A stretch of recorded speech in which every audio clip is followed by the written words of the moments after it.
그래서 금곤 많은 정금보다 더 선무할 것이며 꿀과 송이꿀보다 더 달도다. 성경은 그리스도에 대한 이야기이기 때문에 성경의 말씀의 맛이 달 수밖에 없는 겁니다. 꿀과 송이꿀보다 더 달도다. 그러면서 11절에 또 주의 종이, 다윗이 자신 가리켜서 주의 종이라고 했습니다.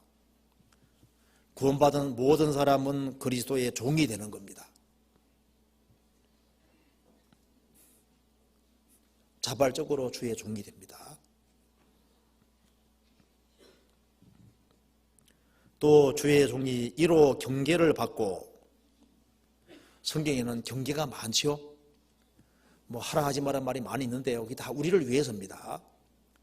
이로 경계를 받고 이를 지킴으로 상이 크니이다. 그래서 하나님 말씀으로 경계를 받고 하나님 말씀을 지킴으로 상이 크니이다. 평상시에도 지켜야 되지만은 혼란과 핍박 중에도 지킨다면 더 큰 상이 있을 겁니다. 이 말씀 붙잡고 살아가면은 주님께서 상과 영광을 주시는 겁니다. 자, 그러면서 12절 같이 한번 읽어봅시다. 자기 허물을 능히 깨달을 자 누구리요 나를 숨은 허물에서 벗어나게 하소서. 자기 모습을 알기 원하는 사람은 성경 읽어야 됩니다. 성경을 자꾸 들여다보면은 성경은 거울과 똑같아서요. 성경 자꾸 들여다보면은 자기 모습을 보게 만들어주는 거예요. 성경은 거울과 같습니다. 이거 잠깐 읽고 찾아봅시다. 야고보서 1장입니다.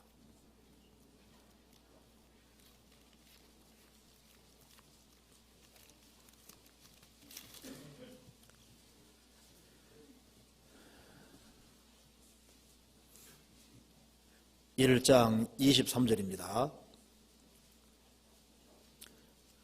누구든지 도를 듣고 행하지 아니하면 그는 거울로 자기의 생긴 얼굴을 보는 사람과 같으니 제 자신을 보고 가서 그 모양이었다는 것을 곧 잊어버리거니와 자유하게 하는 온전한 율법을 들여다보고 있는 자는 듣고 잊어버리는 자가 아니요 실행하는 자니 이 사람이 그 행하는 일에 복을 받으리라. 하나님 말씀을 거울로 이렇게 묘사했습니다. 성경 들여다보는 것은 거울을 보는 것과 똑같다고 말입니다. 그래서 이 거울 쳐다보면은 자기 모습을 정확히 알려주잖아요. 성경 들여다보면은 성경은 우리의 모습을 그대로 비춰줍니다. 성경 들여다보면 성경에서 하나님 우리를 얼마나 소중한지도 여긴지도 알고, 성경 들여다보면은 나의 잘잘못을 성경이 다 깨닫게 도와주는 거예요. 일본의 어떤 절간에는 커다란 거울 하나만 딱 있습니다. 그 거울 앞에 자기를 성찰하라 그런 뜻일 겁니다. 성경은 가장 크고 완전한 거울과 비슷한 거예요.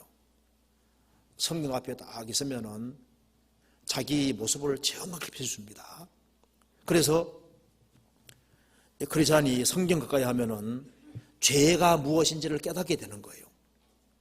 그리고 그 사람이 성경 가까이 함으로써 그 사람이 자신을 고쳐가기 때문에 점점 온전케 될 수 있고 하나님 사람답게 되어갈 수 있는 겁니다. 시편 19편 다시 봅시다. 12절에 자기 허물을 능히 깨달을 자 누구리요 나를 숨은 허물에서 벗어나게 하소서. 자기 허물을 능히 깨달을 자 누구리요. 성경을 들여다보지 않는 사람은 자기가 잘못해도 그걸 모를 수 있어요. 그런데 성경을 들여다보는 사람은 자기 허물을 깨닫게 되고 겸손하게 되고 또 자기가 미처 깨닫지 못한 허물들을 깨달아 알 수 있게 되는 겁니다. 자기 허물을 능히 깨달을 자 누구리요 나를 숨은 허물에서 벗어나게 하소서. 왜냐하면 하나님을 알면 알수록 가장 신앙생활에 치명적인 것이 죄라는 걸 알게 되기 때문에 숨은 허물, 미처 깨닫지 못하는 이 허물이 있는데 이것 때문에 시간 지나가면은 이것 때문에 큰 죄가 될 수도 있는 거예요. 그래서 숨은 허물, 나를 숨은 허물에서 벗어나게 하소서. 성경에 포도원 허는 작은 여우 잡으라 그랬죠. 그 포도원 허는 작은 여우가 숨어 있을까요? 활개치고 다닐까요? 분명히 숨어 다니는 거예요. 그래서 포도원에 여우가 없는 줄 알았거든요. 내게 숨은 허물이 있는데 그걸 모를 수 있는 거예요. 그 숨은 허물을 빨리 잡아내서 빨리 없애는 것이 신앙생활에 아주 중요한 게 되는 겁니다. 나를 숨은 허물에서 어떤 것이 숨은 허물이 될까요? 제가 예를 한번 쭉 들어보겠습니다. 다윗이 우리아를 죽이고 우리아 아내를 범했지 않습니까? 그런데 다윗이 고난받을 때는 그런 죄를 안 지었습니다. 죄에서 구별됐잖아요. 그런데 다른 병사들은 다 전쟁하고 있는데 다윗은 집에 있었습니다. 그런데 사무엘하 11장 2절에 보면은 저녁 때에 다윗이 그 침상에서 일어났다고 했습니다. 이게 한 번이면 성경에 한 번이 아닐 거예요. 여러 번 아마 그런 일이 있었던 것 같습니다. 그러니까 자기도 모르게 마음이 풀어진 거예요. 느슨한 마음이 생겼습니다. 마음이 딱 풀어지니까 그러니까 이 밧세바에게 유혹됐고 그렇게 해서 동심하게 되고 우려까지 죽이는, 그러니까 게으름이 들어왔는데 그것이 숨은 허물이 된 겁니다. 그걸 몰랐던 거예요. 마음이 풀어진 것이 숨은 허물이 됐거든요. 긴장도 춘 것이 숨은 허물이 됐습니다.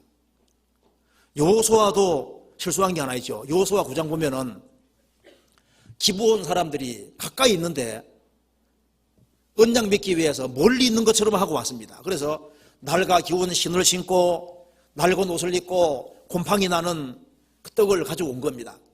그래서 우리는 아주 원방에서 온 것처럼 하면서 이제 서로 언약을 맺게 하는 겁니다. 그래서 여호수아가 하나님께 묻지 않고 했다고 했습니다. 누가 보더라도 멀리 온 것이 확실합니다. 근데 여기 속이는 건데 몰랐거든요. 여호와께 묻지 않고 행하는 것이 이것이 숨은 허물이 될 수 있는 거예요. 범사에 주님께 순간순간 묻고 행해야 되는데 묻지 않고 자기의 생각을 믿은 것이 나중에 화근이 된 겁니다. 그렇죠? 밤에 많이 먹는 게 잘못하면 숨은 허물이 될 수도 있습니다. 건강이 안 좋은 거 먹어가지고 나중에 건강에 문제 생기면 그게 나중에 주님 앞에서 얼마나 큰 손해가 되는 겁니까? 그렇잖아요. 여행을 자주 하는 사람은 잘못하면 거기에 숨은 허물이 들어올 수도 있습니다. 해외 유학 같은 거 가는 사람은요, 특별히 더 조심하고 더 기도 많이 하고 더 긴장하는 마음으로 하지 아니하면 잘못하면 거기에 숨은 허물이 들어올 수 있는 거예요. 텔레비전을 과도하게 보는 것이 숨은 허물이 들어올 수도 있습니다. 숨은 허물에서 어떤 사람은 취미로 하는 것이 숨은 허물이 될 수도 있습니다. 그렇죠? 필요 이상으로 가치 없는 곳에 돈을 씀으로써 그게 숨은 허물이 될 수도 있는 겁니다. 시간 낭비가 잘못하면 숨은 허물이 될 수도 있습니다. 그리고 지나치게 겸손한 것이 숨은 허물이 될 수도 있어요.